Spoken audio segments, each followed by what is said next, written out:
They call me Ahnighito, and they tell me I am made of star stuff, but I don't remember my birth.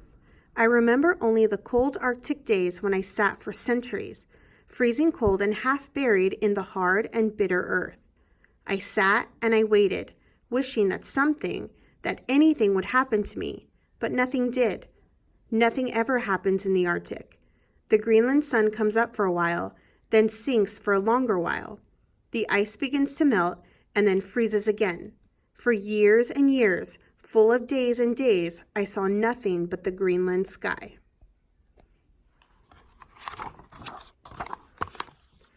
Then one day the snow people came and gathered around me. I thought, at last something is happening. But they began to hammer at my sides and chip away little pieces of me. Imagine, little pieces of me. I worried that I would be chipped away to nothing. Hundreds of melting summers passed, and the snow people kept hammering away. But soon they brought other people. The new people began to dig in the earth around my mighty sides. I thought that they would chip away still bigger pieces of me, scattering me across the Arctic snows. Instead, they prodded and probed. Then, grunting and straining, they rolled me into the sun. What joy I felt, free at last. I hoped these new people would take me with them, away from the cold and the dark, but they were worried about the ice closing on their boat, and they abandoned me. I watched their ship sail south. I thought I had been cold before, but now the wind blew across me, and the snow touched places that it had never touched before. I lay open, exposed, and so alone. I spent 2 long, lonely winters wishing they would come back. Then they returned. I watched them come sailing back into the bay. They sailed through the ice floes, coming back at me, I was sure. They began to work day and night with axes and picks and hydraulic jacks, banging and pounding, trying to lift me. They laid me on steel rails and thick timbers. Carefully, they rolled me along towards their ship, sweating and cursing all the while. They called me stubborn, obstinate, not knowing how I strained to help them. Inch by inch, I went forward, pushed by jacks, pulled by the chain blocks and steel cables, and crushing everything in my path. The rocks sparked beneath me as I flattened them. I bent the steel rails, and I shattered the timbers as the days grew colder and colder. They called me a monster as the snow began to swirl around them. Then, with only inches to go, only inches, I tell you, a gale began, the winter's first blizzard, and they abandoned me once again. Would I ever return? I wept mightily as I watched them sail off without me. I never stopped looking for them. I never stopped. And in time, when the sun was at its warmest, they came again, sailing towards me through a soggy snowstorm. I sat very still. Patiently, I waited.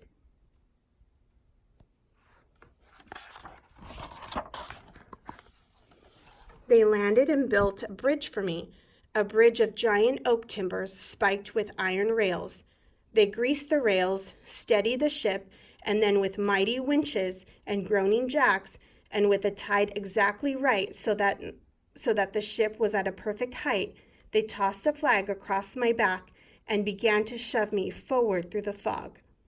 Inch by inch, they edged me across the gangplank. I dared not look down into the water. If the timbers had not held, if a wave had rocked the ship, I would have plunged into the bay and spent the rest of my days beneath the sea.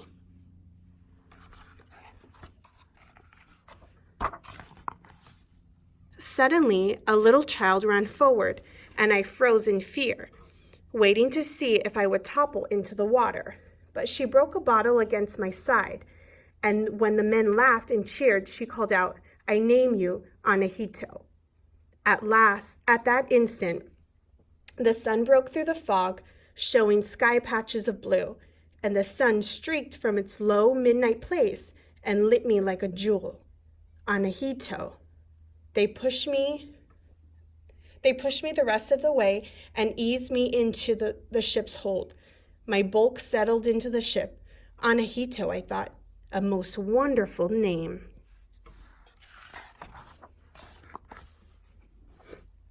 For days I had heard the ship plowing into icebergs and bashing into floating ice floes, trying to cut her way out of the bay into the open sea. Once at sea, the men were upset with me because all the ship's compasses pointed at me and nothing else. I listened to the Arctic waves, and savage wind beat at the creaking ship. It was a long and troubling journey.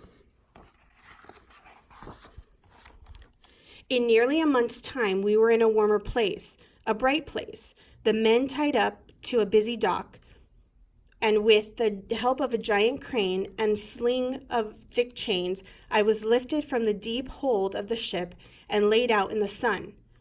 Soon I learned I was in Brooklyn. I was in the Brooklyn Navy Yard. Everyone who passed wondered what on earth I was. "What's this rock doing here?" they would ask.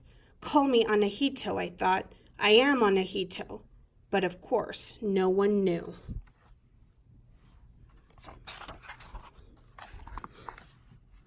For 7 long years, I sat on the dock of the Brooklyn Navy Yard. I grew dull and uninterested in the ships that came in and out.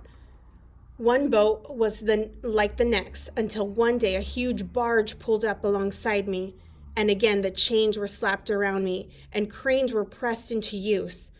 I was lifted up and placed on the barge, which groaned beneath my weight. I was frightened. Would they take me back to Greenland? Would they force me to return to those Arctic nights? Slowly the barge made its way up the East River. Tugboats blew their horns at me. Yachts tooted. Bayous winked. Soon we tied up at a different pier, where I was lifted again, swaying and enormous in the sunlight, and gently placed on the bed of a huge cart drawn by 28 horses. Together, we were a block long, and we made our way slowly across the island of Manhattan.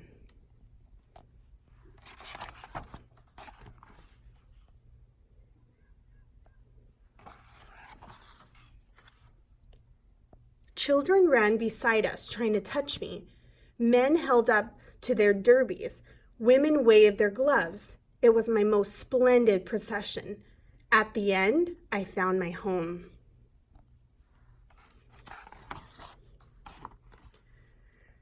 Now I am at my most glorious. I am displayed in the center of a warm room with mirrors above me so that people can admire me from all sides. There are signs telling all about me so I can be understood. I am no longer lonely. Everyone knows my name. They call me Ahnighito. It's a good life, being a famous old meteorite. Sometimes, late at night, when the bright lights are dim and the guard has gone home, I bask in the soft warmth of the museum and think about my life. I even think sometimes that maybe if I were to try very hard, I might remember my birth and how I was made of star stuff.